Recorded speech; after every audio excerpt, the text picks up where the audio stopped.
2025 has been a year of action-packed releases from all spectrums of the corner of music.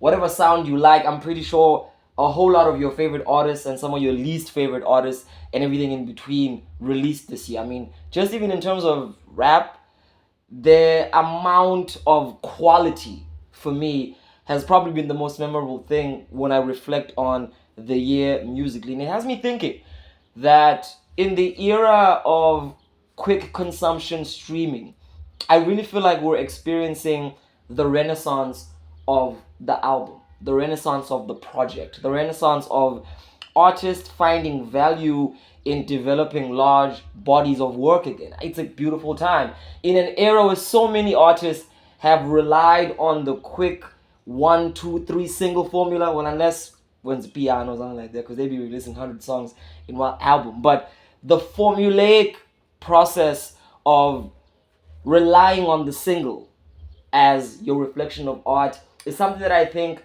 has almost threatened to harm the beauty of thinking in concepts, the beauty of artists thinking bigger than just one song, trying to delineate and explain whole experiences in their life. Diloka, why for so long? I want to do a reflection. I want to do something that I think is in perfect timing right now since we are approaching the end of 2025. I want to give you two lists. I want to give you my top 10 South African music albums, and I will follow it up with my top 5 artists of the year. This is VJ's reflection of 2025, just giving thanks and appreciation to the artists that I felt really gave us more than just what was in their heart, but a sacrifice, a step forward in risking their own creativity to be bare and vulnerable with us. And it worked out pretty well, if you ask me. So let's go with it. Okay, so when I was writing this list, I was very tempted to have a formal numerical order, like to go from 1 to 10 in that order of the value of the album or the project. But then again, I reminded myself that if you're going to talk about art analytically, if you're gonna talk about the value of music, especially music that is genre diverse, trying to rank it is kind of counterproductive to the whole exercise. What you want to do is appreciate music in its context. And there are many facets that artists operate from. So if I was to compare a folk album to an amapiano joint, you can't really say there's a better of the two. They're not trying to do the same thing. So ultimately, it's a random list, but in its randomness, these are projects that I really felt across the board represented something more for us as listeners to hold on to in an era where it's so easy to follow the easy formula of safe sounds that you know are trending. There are artists who are still brave enough, courageous enough to give us fresh ideas that hit, that really introduce us to sounds that take us further musically and I think culturally. So let's go on the order. The first project that I want to acknowledge is Samthing Soweto's long-awaited Touches a Move. For me, that was a testament to Samkelo evolving as an artist. I want to be Samkelo. You know how sometimes we be some fans that we call artists by their personal names like we know them. But Samthing Soweto's project reflected to me how this is a guy who started pretty much the front man of the soil.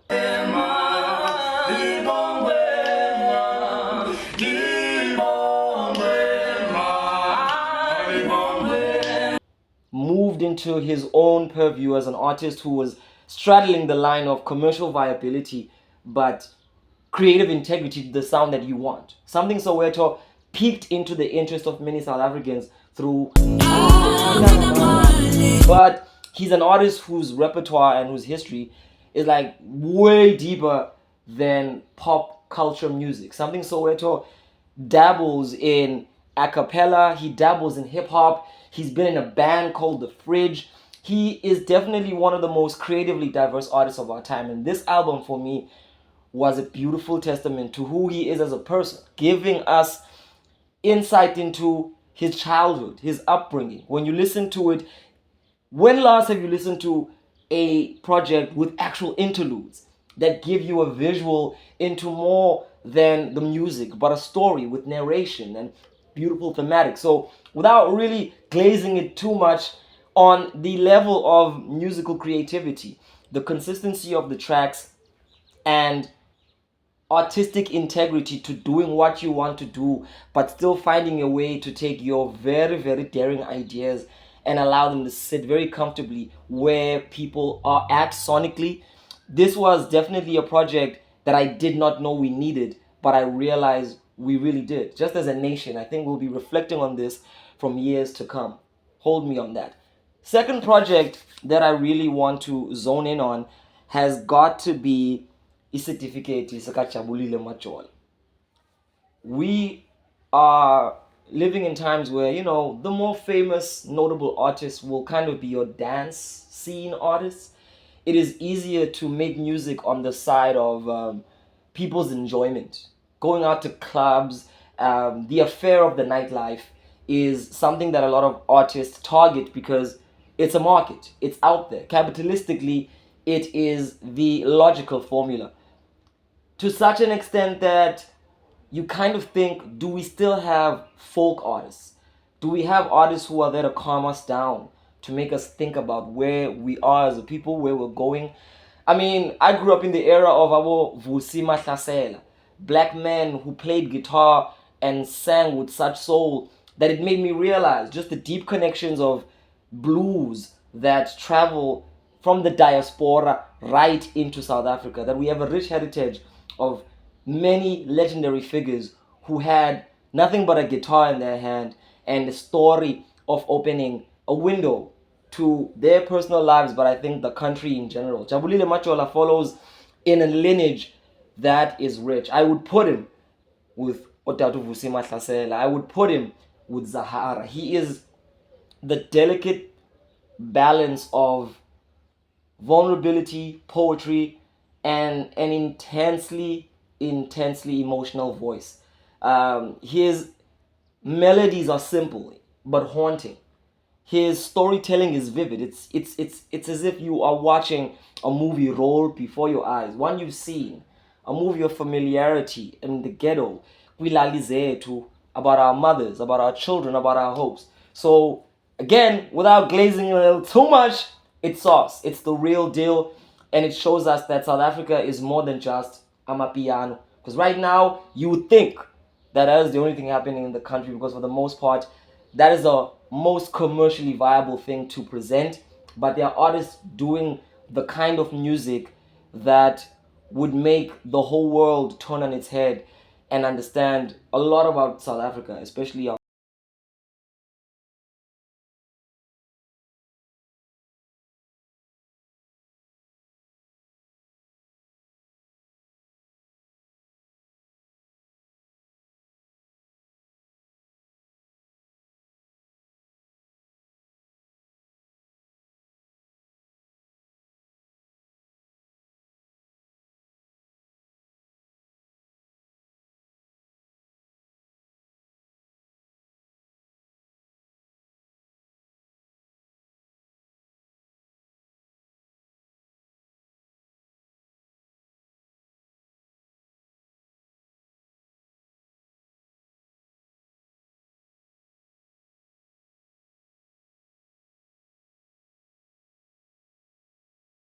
I want to hone into. Spoke about it if you watched the analysis we did on Ubaba KUSHÜ. And if you haven't seen that, check the video out. We'll probably post a link in the description. So I'm going to be very brief since I've already kind of, delineated what I like about the project.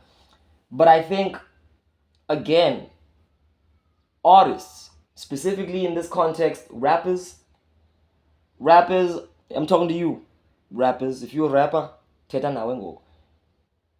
Why are you all so afraid to dig deep and rap about something more than your aspirations? To rap about something more than the bitches you've been fucking, than the money you want to be getting, than all of this go-getterism that is pretty much part of the capitalistic air we breathe every day. We get it. We all have dreams. We all want to be larger than life in our own eyes, to feel good. Rap is primarily a genre of self-empowerment. The greatest kind of hip-hop is the kind of hip-hop that makes you feel invincible.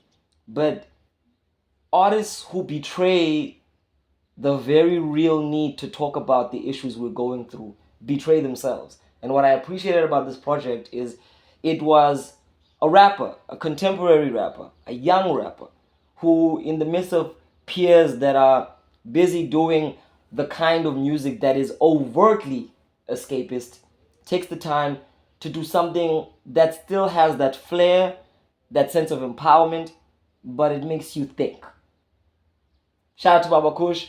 Why God Gambles is definitely one of my favorite projects of the year. Dice games, gold chain, down with Bob B. Shy big head legs, play the two clean.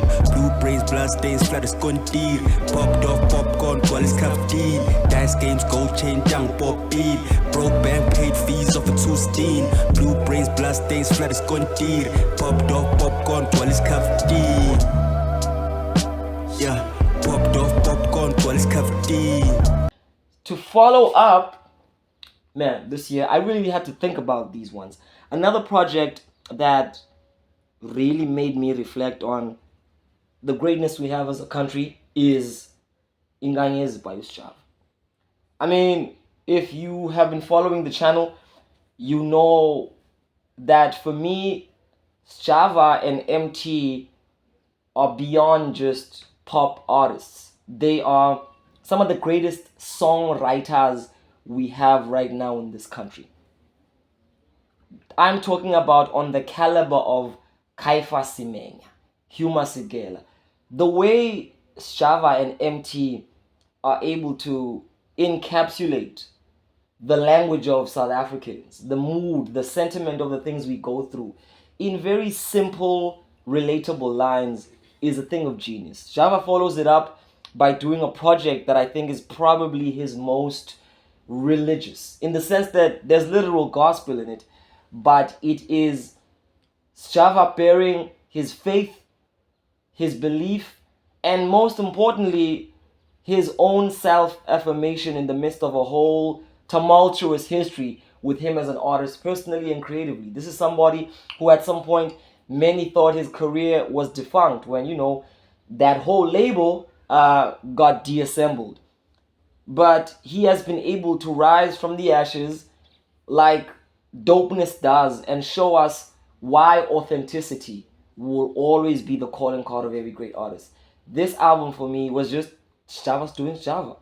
The emotional bops about reflection, the croonerisms, okay, you know how Sjava be talking to those women in that romantic Zulu-esque poetry of his, but just generally understanding how to navigate and be honest to his own voice is something I've always appreciated about Sjava, and he's consistently ran with it. The following project that I also want to talk about is a project I peeped earlier on in the year called IzangoMa.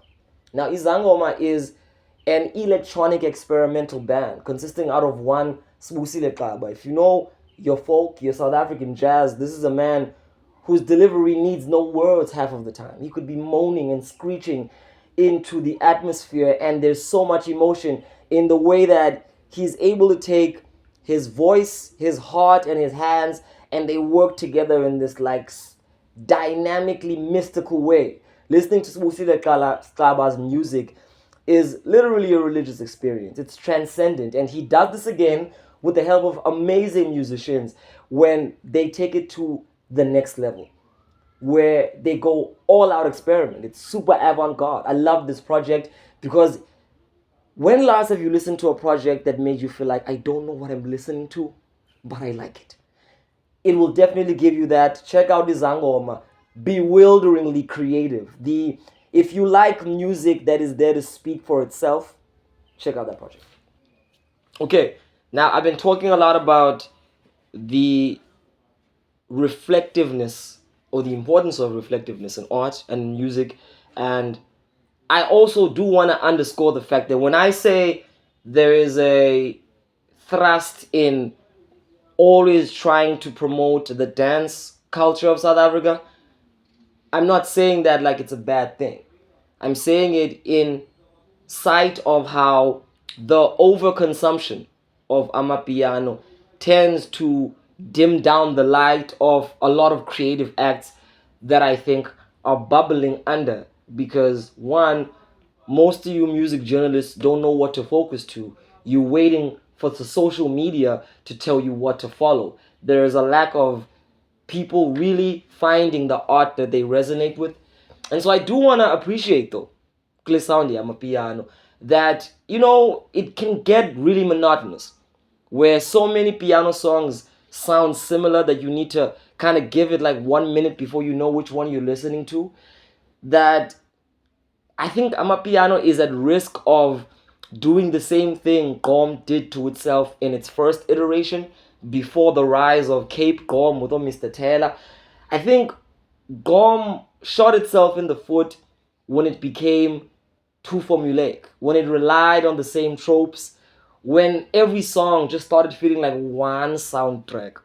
And I think Amapiano is in that very, very dangerous place of being so big that it forgets how to reinvent itself. This project that I want to kind of dwell on a bit, by Daliwonga and Mass Music, was for me a testament of artists still trying to like inch forward to places that piano hasn't gone yet. It's nothing mind blowing. It's the small baby steps to saying, okay, how do we do the same thing but give it a new twist?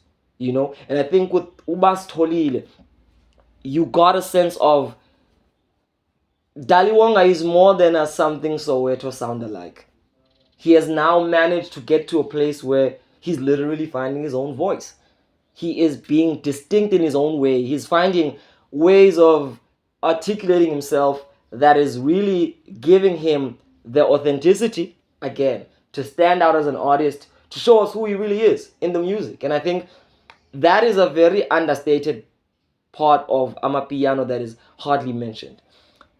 I think piano pop slap because there's some of the few songs where artists are so honest about themselves and what they are and how they live. And when you take complete honesty and you mix it with the kind of banging drums that hit your soul, you're always going to touch people in a place that feels unexplainably deep. So I want to appreciate the fact that piano is our flagship genre.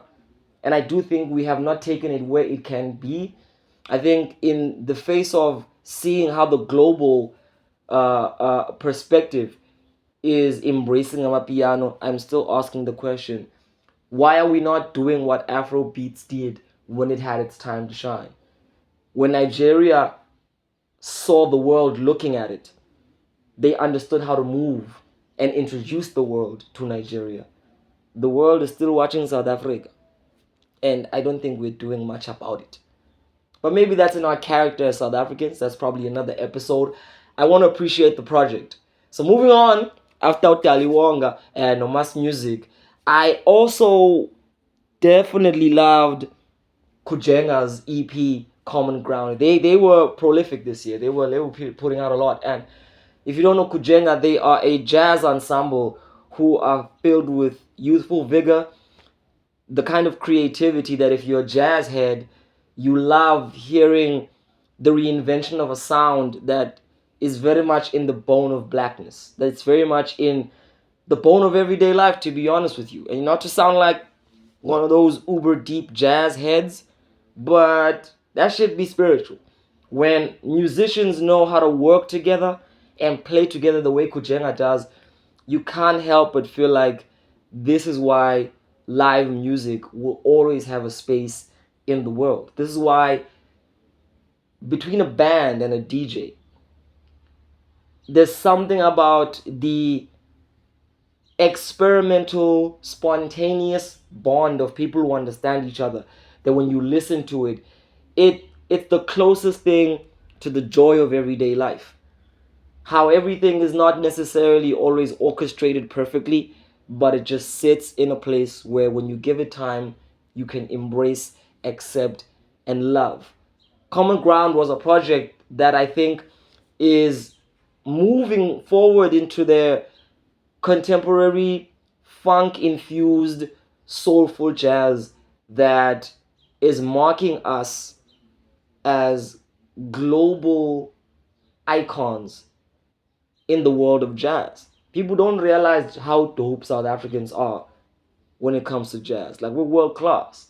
And I think this project was one of those that proved that.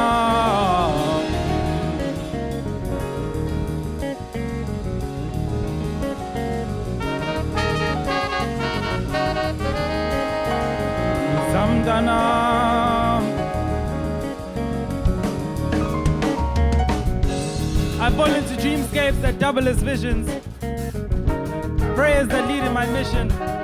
I knew not the depths of isolation until I was trekking shorelines that betrayed my heart. And only then, with nothing left to lose and nothing left to prove, I knew I could start. Izamdana.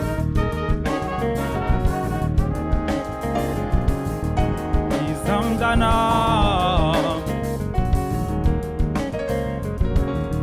Izamdana.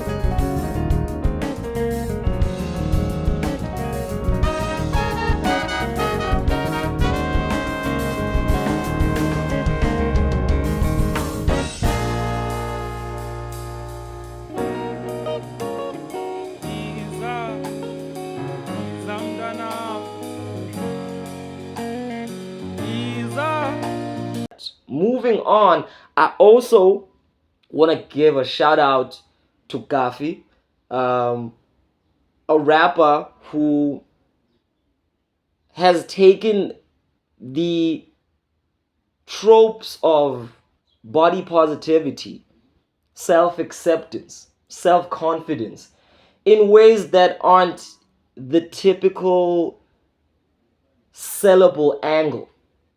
What I mean by that is it's rare to find a contemporary of Gaffi's, a young artist who is pretty much in the era Yama 2000, but who is also embedded in a sense of understanding who they are beyond being influenced by trend. Especially in the, quote unquote, South African rap scene, freshness is becoming a rare commodity. And I think when I listened to Big Purrr, what I loved about it was just beyond the controversy of him hinting at his non-binary aesthetic, to as Umjita be able to say, nigga, I like painting my nails and I be doing makeup sometimes, but I be still be fucking these bitches and it makes sense to me. That I can be myself, I can navigate worlds that, according to your norms, feel weird. But the fact that he got everybody loving him so much that they ain't really hating him for that is a testament to just how infectious the energy is. This project is a good time. It's a intro into the life of a young artist who's finding themselves, who's enjoying the ride, who's still there to say, yo, and what I want to do as an artist is make people happy. My name is Gaffi, Matasa, don't broke, don't call it powerful, the hardest fat nigga in the city, Big Purrr, yes sir. There is a space for art that is exclusively for that. Art that is there to kind of boost us more than any synthetic drug, but with the kind of affirmation of loving ourselves. So shout out to that. And Gaffi as an artist, definitely a dope project. If you love the new wave, if you love your hip hop, check that one out. I mean, when you have Moonchild Sanele hollering at you and telling you she's a fan, you're onto something in my books. And I think South Africans, especially younger acts, need to understand that, guys, we're living in times where now is the perfect time to just be you. Just be you. As strange, as misfitty as you think it is, trust me, when you acknowledge and love who you are and find what's unique about you, very little in the world can stop you.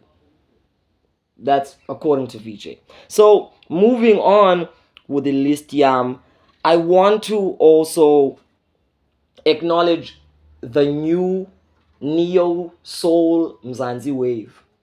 So many artists who are showing us that there's a generation of vocalists who are influenced by the groove of hip hop, but who are still rooted in a sense of their South African identity. I mean, I could talk about the Leah Butlers, I could talk about the Keyywaves, on and on and on and on, ushered and led by people like Frank Apollo, who are curators and selectors of an amazing movement that I'm probably going to do a whole episode on, because to be honest with you, yeah, it deserve.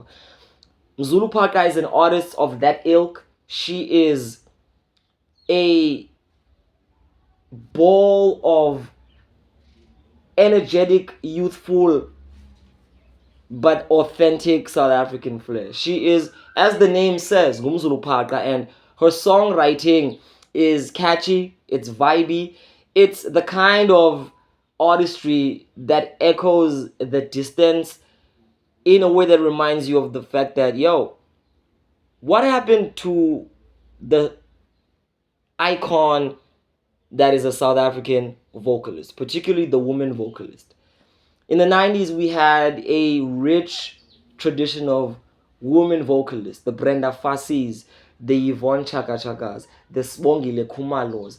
And it seemed as if as time has passed, a whole lot of women are also very, we'll say, tentative to exploring beyond the dance music niche.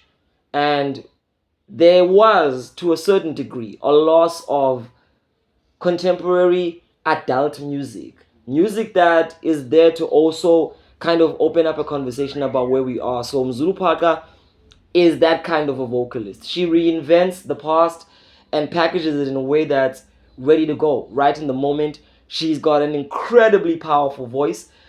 She performed at Gqeberha actually this year, and I missed that show. That's why I am very close to unaliving myself, but I'll be okay. Her project and the Grammy goes to is, as the title kind of hints, aspirational, but at the very same time, it says that South Africans need to know that they're dope. We need to remind ourselves of that, because if we don't affirm our own dopeness, we'll forever be waiting for the world to tell us we're great, when deep down inside, we might have that suspicion that we are great all this time. Shout out to Mzulu Phaqa. What an album. All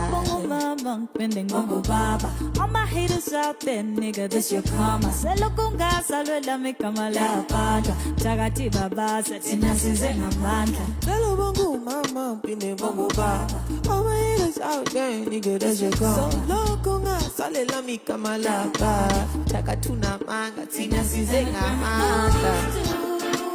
And the Grammy goes to, and the Grammy goes to. And then I want to talk about Isigaba. Now, still in the contemporary South African neo soul and new wave rap current, two artists, Enoch Ma and artist I mentioned previously, Keyywav.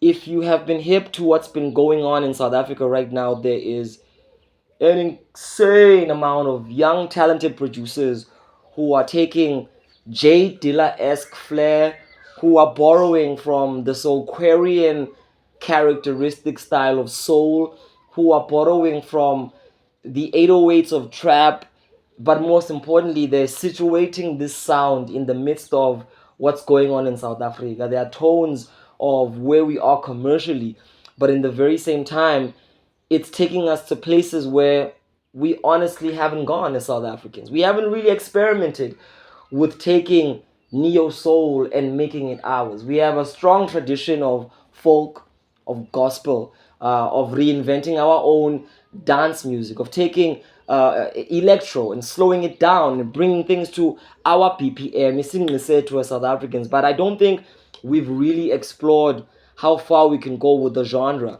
of neo soul. I mean, when I think about South African soul, I think about artists like the Maliks. I think about artists like the MXOs. I think about artists like the Afro Tractions. These were guys who were super risky when it came to what they were doing. But to show that South Africans appreciate a sound that resonates with soul, these are names that still linger in people's imagination till this day. MXO, if I'm not mistaken, has only ever released one formal album.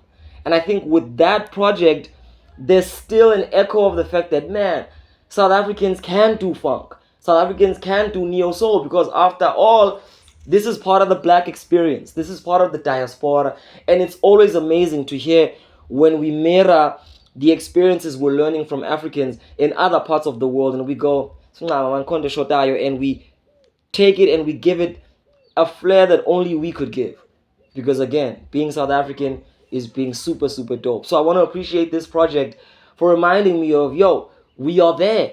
But for some reason or the other, we don't see it commercially. If you're looking at our culture, we do not give enough credence, not nearly enough, to the kind of soul that is being developed by young, creative, innovative artists right now in the country. I'm blaming the old scruffy people in the offices who pay payola for the artists that they want to thrive.